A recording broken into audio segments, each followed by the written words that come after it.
Apoy! Apoy kayo! Tagay! Papadry needling tayo mga katimpap.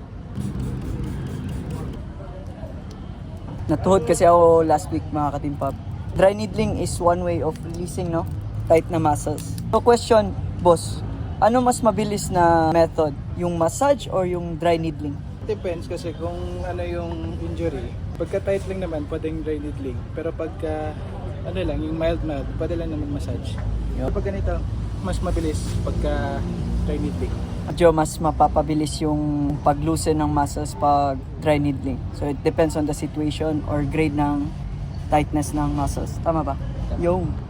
Okay.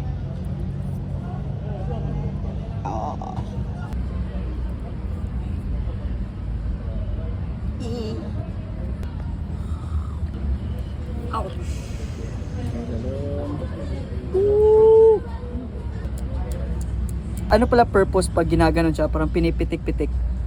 Para mas magkaroon ng stimulation sa loob, sa muscle. So, magkaroon ng stimulation, mas mapapabilis yung reaction ng body na mag-recover dun sa loob.